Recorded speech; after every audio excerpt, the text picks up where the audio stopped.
사도신경 하시겠습니다. 전능하사 천지를 만드신 하나님 아버지를 내가 믿사오며 그 외아들 우리 주 예수 그리스도를 믿사오니 이는 성령으로 잉태하사 동정녀 마리아에게 나시고 본디오 빌라도에게 고난을 받으사 십자가에 못 박혀 죽으시고 장사한 지 사흘 만에 죽은 자 가운데서 다시 살아나시며 하늘에 오르사 전능하신 하나님 우편에 앉아 계시다가 저리로서 산자와 죽은 자를 심판하러 오시리라. 성령을 믿사오며 거룩한 공회와 성도가 서로 교통하는 것과 죄를 사하여 주시는 것과 몸이 다시 사는 것과 영원히 사는 것을 믿사옵나이다. 아멘. 찬송가 38장 예수 우리 왕이여 찬양하시겠습니다. 찬송가 38장 예수 우리 왕이여 찬양하시겠습니다.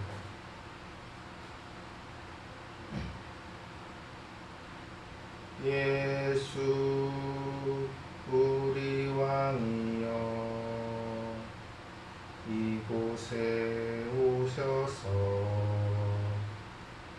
우리가 왕께 드리는 영광을 받아 주소서. 우리는 주님의 백성, 주님은 우리 왕이라. 왕이신 예수님 오셔서 좌정하사 다스리소서. 예수 우리 왕이여 이곳에 오셔서 우리가 주께 드리는 찬양을 받아 주소서. 우리는 주님의 종들, 주님은 우리 주시라. 주 대신 예수님 오셔서 이 찬양을 받아 주소서. 아멘. 기도하시겠습니다. 주님, 오늘은 이사야 41장 10절 말씀 마음의 평화라는 제목으로 설교합니다. 주님, 이 말씀이 하나도 땅에 떨어지지 아니하고 성도들의 마음밭에 심겨져서 믿음이 성장하고 성숙하게 되어지게 하여 주시고 밖에 나가서 세상 사람들에게 주님 말씀을 전파하면서 선한 영향력을 끼치는 사람들이 되어지게 하여 주시옵소서. 예수님 이름으로 기도합니다. 아멘. 봉독하실 성경 말씀은 이사야 41장 10절 말씀입니다. 봉독하실 성경 말씀은 이사야 41장 10절 말씀입니다. 두려워하지 말라. 내가 너와 함께함이라. 놀라지 말라. 나는 내 하나님이 됨이라. 내가 너를 굳세게 하리라. 참으로 너를 도와주리라. 참으로 나의 의로운 오른손으로 너를 붙들리라. 아멘.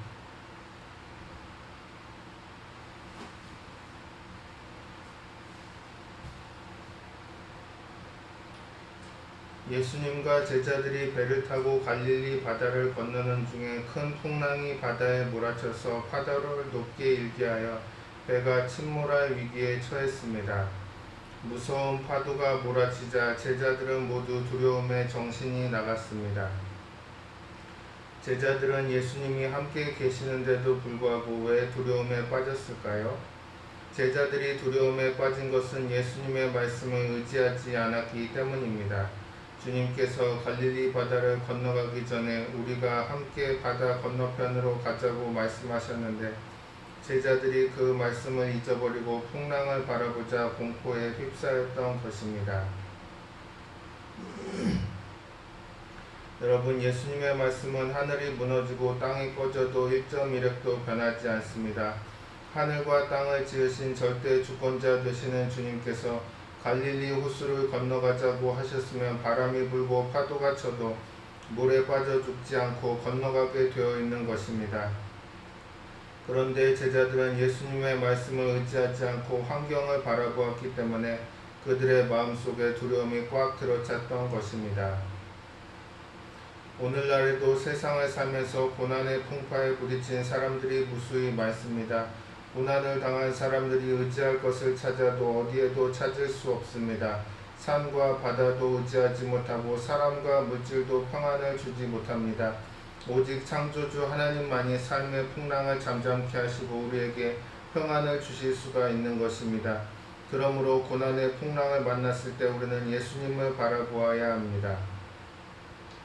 찰스 스탠리 목사님의 아들인 앤디 스탠리라는 목사님이 사역 중에 큰 어려움을 당해서 낙심하고 있었는데 나이 드신 성도 한 분이 신방을 요청해 왔습니다. 그래서 목사님이 신방을 갔는데 그 성도님이 유명한 화가의 그림을 보여주면서 물었습니다. 목사님이 그림에서 무엇을 보시나요? 사자 몇 마리, 굴로 들어오는 빗줄기, 그리고 다니엘이 보이네요. 더 자세히 보세요 목사님, 아주 중요한 것이 있습니다. 글쎄요, 그것 말고는 특별한 게 없는 것 같은데요. 그러자 그 성도님이 말하기를, 목사님, 다니엘의 눈을 보십시오. 다니엘의 눈은 사자가 아닌 하나님을 향해 있습니다.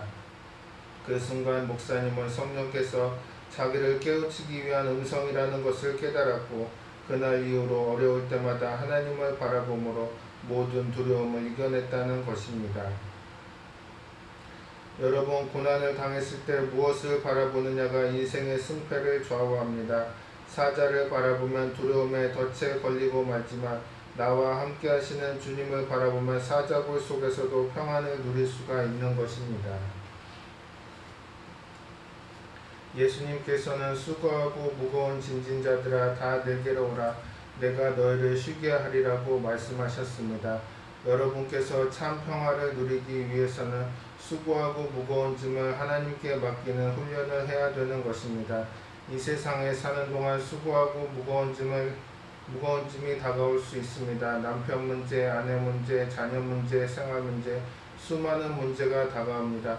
정도의 차이는 있지만 짐을 안 진 사람은 한 사람도 없습니다. 그런데 성경에는 너희는 아무것도 염려하지 말라고 말씀합니다. 여러분, 하나님께서 아무것도 염려하지 말라고 하실 때 그 염려를 책임져 주겠다는 생각 없이 말만 그렇게 하시겠습니까? 수고하고 무거운 짐진 자들아 다 내게로 오라, 내가 너희를 쉬게 하리라고 말씀하신 주님께서 짐을 맡아주실 생각 없이 말만 그렇게 하셨을까요? 결코 그렇지 않은 것입니다.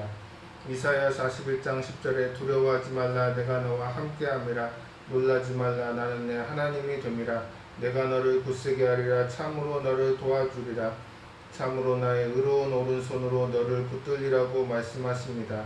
우리가 하나님의 도우심을 바라고 기도하면 하나님께서 우리의 짐을 대신 지시고 우리의 문제를 반드시 해결해 주시는 것입니다. 여러분, 예수 믿는 사람은 인간적인 이성이나 경험이나 지식을 의지하고 사는 것이 아닙니다. 믿음으로 사는 것입니다. 눈에 아무 증거 안 보이고 귀에는 아무 소리 안 들리고 손에는 잡히는 것이 없을지라도 우리는 하늘과 땅과 그 가운데 모든 것을 지으신 하나님을 의지하며 믿음으로 사는 것입니다.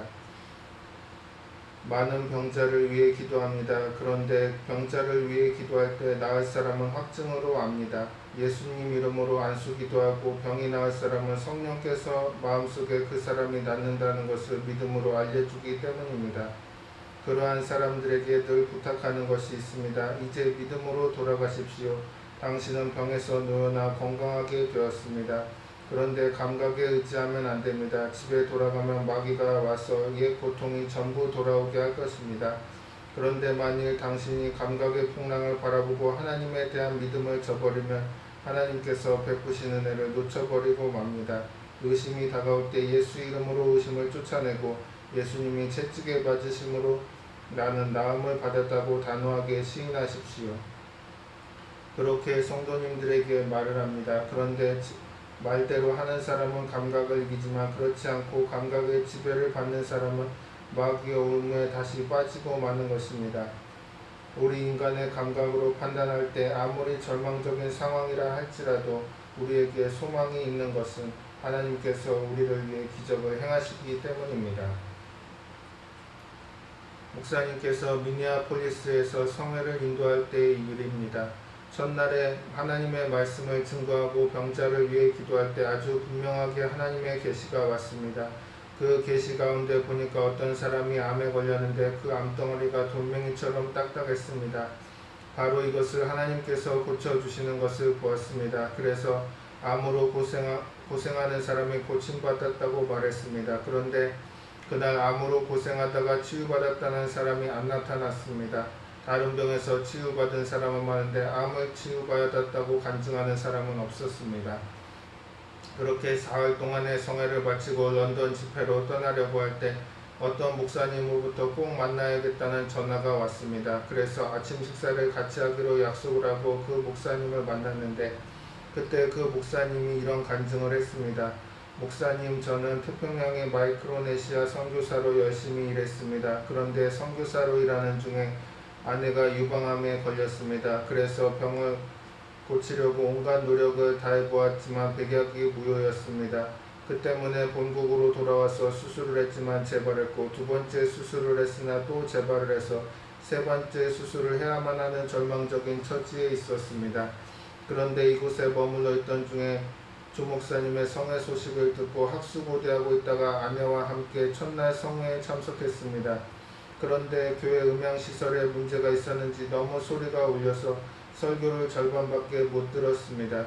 그 때문인지 신유기도 시간에 다른 사람들은 병고침을 받았는데 학수고대하여 귀를 기울여도 목사님으로부터 암 환자가 나았다는 말씀을 듣지 못했습니다. 그래서 낙심을 하고 집에 돌아와 잠을 잤는데 아침에 아내가 이것 좀 보라고 고함을 쳤습니다. 그래서 보니까 돌멩이처럼 딱딱하던 가슴이 말랑말랑해진 것입니다. 그러더니 그 이튿날은 더 좋아지고 사흘째 되는 날에 완전히 정상으로 돌아왔습니다. 그래서 병원에 아내를 데리고 가니까 의사가 희한하게 자연적으로 암이 퇴치되었다면서 수술을 할 필요가 없다고 했습니다. 그렇게 간증하면서 그 목사님이 얼마나 기뻐하시던지 그 장면을 보면서 정말 오늘도 예수님은 살아계셔서 우리를 위해 질병을 고치시고 건강을 주시고 죽음의 문턱에서 새로운 소망을 주시는구나. 그것을 깨닫고 주님을 찬양하지 않을 수가 없었습니다. 여러분, 우리가 예수님을 바라보고 기도하면 오늘날에도 기적을 베푸시는 것입니다. 그런데 하나님의 기적을 체험하기 위해서는 우리가 해야 할 일들이 있습니다. 첫째는 믿음을 가지고 기도하는 것입니다. 제자들은 파도만 보고 죽는다고 생각을 하고 공포에 휩싸였습니다. 그러다가 그들이 깨달은 것은 예수님이 함께 계신다는 사실이었습니다. 그래서 주님, 우리가 죽게 된 것을 돌보지 아니하시나이까 그렇게 예수님을 깨웠던 것입니다. 오늘날 우리가 주님을 깨우는 것은 기도입니다. 하나님께서는 너는 내게 부르짖으라 내가 내게 응답하겠고 내가 알지 못하는 크고 은밀한 일을 내게 보이리라고 말씀하셨습니다. 우리는 이 약속의 말씀을 붙들고 하나님께 부르짖어 기도해야 합니다.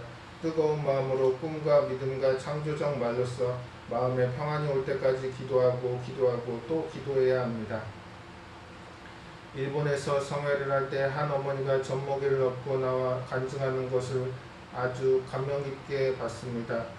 그 아기가 신장염에 걸렸는데 얼굴이 부어서 눈도 뜨지 못하고 젖도 먹지 않고 목욕을 시키려고 물에 넣으면 아기가 까무러쳐졌다는 것입니다.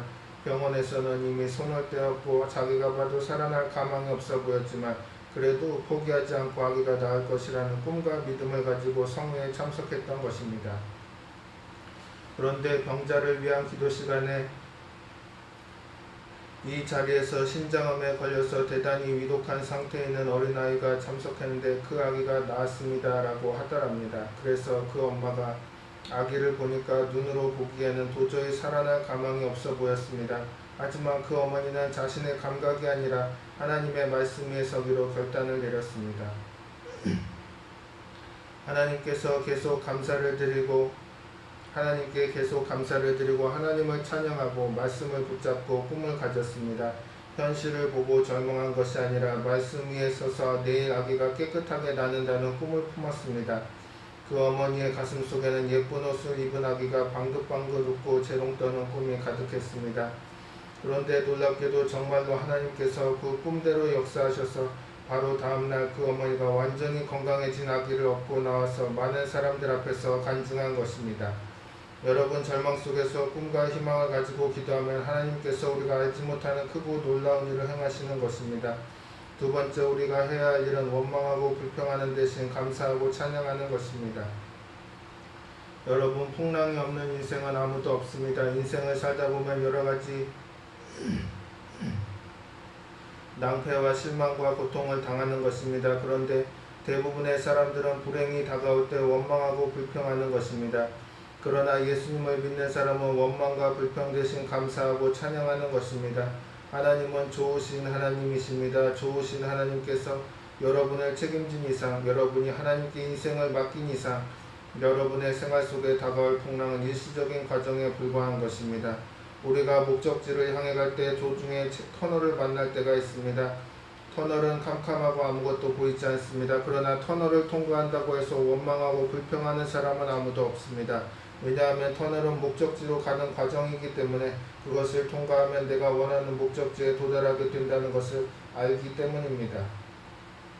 우리 인생도 마찬가지입니다. 인생은 늪을 지나가기도 하고 벼랑을 오르기도 하고 가시밭길을 지나가는 것입니다. 그러나 그것은 하나님의 복에 도달하기 위한 과정에 불과한 것입니다. 그러므로 그런 길을 지날 때 불평하고 원망하고 탄식하면 하나님께서 기뻐하지 아니하시는 것입니다. 그 과정을 감사함으로 지나가서 나중에 세월이 흘러 종국적으로 합쳐놓고 보면 하나님께서 모든 것을 합력하여 선을 이루셨다는 것을 알게 되는 것입니다.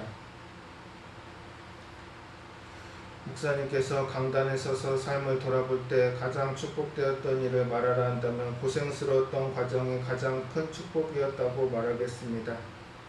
가장 큰 축복은 폐병 3기에 피를 쏟고 쓰러진 것입니다.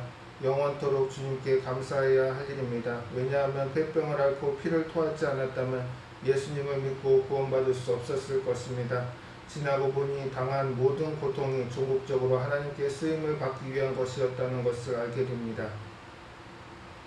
여러분, 우리는 좋은 일이든 좋지 않은 일이든 모든 일에 감사해야 합니다. 목사님께서는 원래 감사가 부족한 사람이었습니다. 형제들 가운데서 성격이 가장 예민해서 잘 울고 웃고 변덕스러웠습니다. 그래서 아버지가 여자가 될 것을 잘못되었다고 하셨습니다.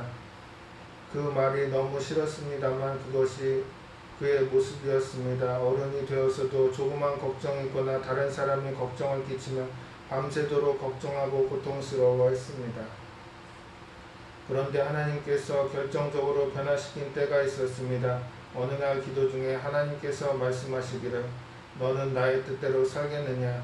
예, 당연히 주님 뜻대로 살겠습니다. 항상 기뻐하라, 쉬지 말고 기도하라, 범사에 감사하라. 이것이 그리스도 예수 안에서 너희를 향하신 하나님의 뜻이니라. 내가 이 뜻은 너무나 잘 안다. 그런데 너희 생애 가운데 항상 기뻐하느냐? 근심이 있으면 쉬지 않고 기도하며 하나님께 다 맡기느냐? 범사에 감사하느냐? 주님의 말씀을 듣고 그때부터 감사하기로 마음에 결심했습니다. 그래서 고통이 다가오면 하나님 고통이 다가옴을 감사합니다. 성경에 하나님께서 감사하라고 하시니 감사합니다. 주님이 낭패와 실망과 배반과 고통당한 것을 감사합니다. 저는 모르게 하나님께서 모든 것을 합력하여 선을 이루실 것을 알기 때문에 감사합니다. 그렇게 기도를 했습니다. 그러고 나니 그 끝이 어떻든 간에 속마음이 편안해져서 잠도 잘 오고 소화도 잘 되고 기뻐졌습니다.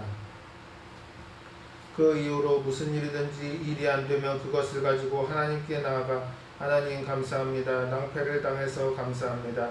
이를 통해서 저의 잘못을 배우게 도와주시옵소서. 깨닫지 못한 것을 깨닫게 하시고 더 좋은 신자 목사 되게 하여 주시옵소서. 하나님께서 합력하여 선을 이루실 것을 믿습니다. 그렇게 불행을 감사로 적극적으로 받아들이자 마음속에 한없는 평안이 다가왔던 것입니다. 성경은 감사로 제사를 드리는 자가 나를 영화롭게 하나니 그 행위를 옳게 하는 자에게 내가 하나님의 구원을 보이리라고 말씀하셨습니다. 여러분 인생을 살면서 좋은 일에만 감사하고 고준 일에는 원망하면 어린아이 신자입니다. 큰 역경이 다가오고 내게 큰 손해가 오더라도 그것을 가지고 눈물을 흘리며 감사할 줄 아는 사람이 깊은 신앙을 가진 사람이요 연단된 신앙을 가진 사람이요 장성한 신앙을 가진 사람이요 그러한 사람에게 하나님께서 큰 일을 맡기시는 것입니다. 여러분께서는 어린아이 같은 신앙으로 남아있지 말고 고통과 괴로움이 다가올 때 눈을 들어 감사하고 언제나 긍정적인 태도를 취함으로써 마음의 평안을 누리십시오. 그러면 하나님께서 모든 일을 합력하여 선을 이루어 주실 것입니다. 그 다음 우리가 할 일은 적극적인 신앙 고백을 계속하는 것입니다. 여러분, 말에는 굉장한 힘이 있습니다. 말이 창조적인 역사를 가져오는 것입니다. 우리가 말로써 자녀들을 축복하면 그 복이 자녀들에게 임하고 말로써 저주하면 자녀들이 망하는 것입니다. 그러므로 집안에서도 언제나 긍정적인 말을 해야 합니다. 그러기 위해서는 매일같이 하나님의 말씀을 듣고 읽고 입술로 계속 고백해야 합니다. 하나님의 말씀은 우리 입으로 자꾸 말하면 그것이 우리 마음속에 채워지는 것입니다. 눈에는 아무 증거가 안 보이고 귀에는 아무 소리 안 들리고 손에는 잡히는 것이 없어도 하나님의 말씀을 강하게 부여잡고 말씀에 계속 입술로 시인하면 여러분의 마음속에 하나님의 믿음이 생기는 것입니다. 하나님은 눈에 보이지 않지만 하나님은 말씀을 통하여 여러분을 찾아오시는 것입니다. 하나님은 말씀 속에 계시기 때문에 내가 말씀을 받아들이면 하나님을 받아들이는 것이요 내가 말씀을 시인하면 하나님의 능력을 시인하는 것입니다. 그러므로 우리가 말씀을 입술로 시인할 때 하나님께서 역사하셔서 삶의 풍랑을 잠잠하게 하시고 평안을 주시는 것입니다. 사람은 마음에 평화가 없으면 행복을 누릴 수가 없습니다. 예수님께서는 평안을 너희에게 끼치노니 곧 나의 평안을 너희에게 주노라. 내가 너희에게 주는 것은 세상이 주는 것과 같지 아니하니라. 너희는 마음에 근심하지도 말고 두려워하지도 말라고 하셨습니다. 참된 마음의 평안은 모든 짐을 주님께 맡기고 기도하고 감사하고 찬양할 때 누릴 수 있는 것입니다. 오늘 예배에 오신 여러분 모두가 주님께서 주시는 평안을 누리고 날마다 행복한 삶을 살아가게 되시기를 바랍니다. 아멘. 기도하시겠습니다. 하나님 아버지, 당신의 아들, 딸들이 수고하고 무거운 짐을 지고 병들어서 하나님 앞에 찾아왔습니다. 주님, 우리가 주님을 향해서 예수 이름으로 간구하오니 나사렛 예수 이름으로 고쳐주시옵소서. 성령님 동행하셔서 연약한 우리를 늘 도우시고 인도해 주시옵소서. 예수님의 이름으로 기도합니다. 아멘.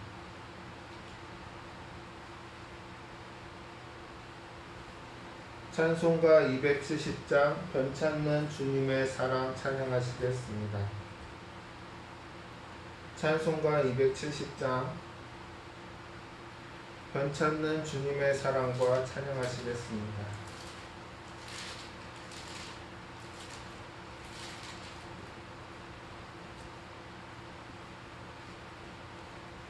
변찮는 주님의 사랑과 거룩한 보혈의 공로를 우리 다 찬양을 합시다.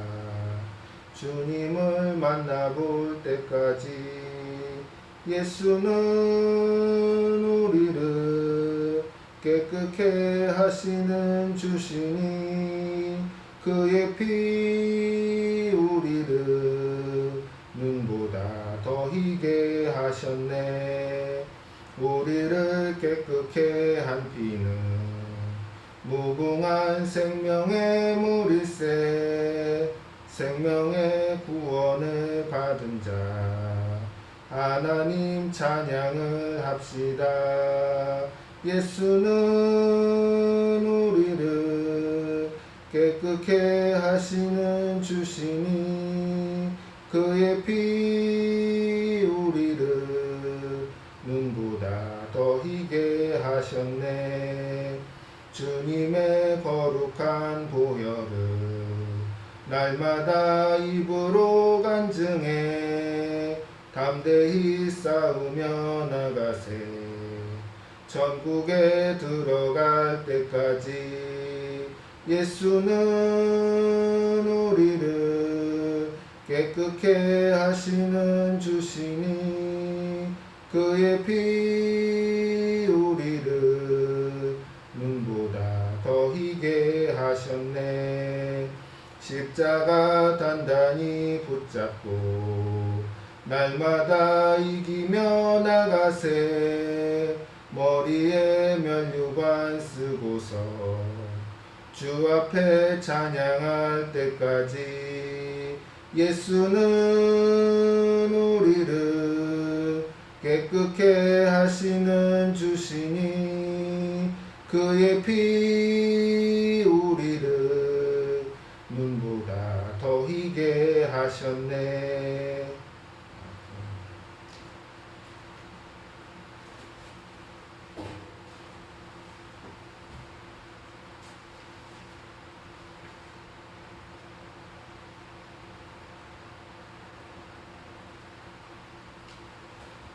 명목상 기독교인을 참 신앙인으로 전환시키는 크리스천 리메이크 사역을 전개합니다. 함께 기도하면서 동참해 주시기 바랍니다.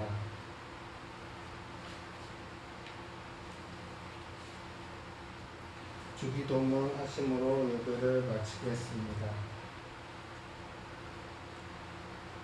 하늘에 계신 우리 아버지여, 이름이 거룩히 여김을 받으시오며 나라가 임하시오며 뜻이 하늘에서 이루어진 것 같이 땅에서도 이루어지이다. 오늘 우리에게 일용할 양식을 주시옵고 우리가 우리에게 죄 지은 자를 사하여 준 것 같이 우리 죄를 사하여 주시옵고 우리를 시험에 들게 하지 마시옵고 다만 악에서 구하시옵소서. 나라와 권세와 영광이 아버지께 영원히 있사옵나이다.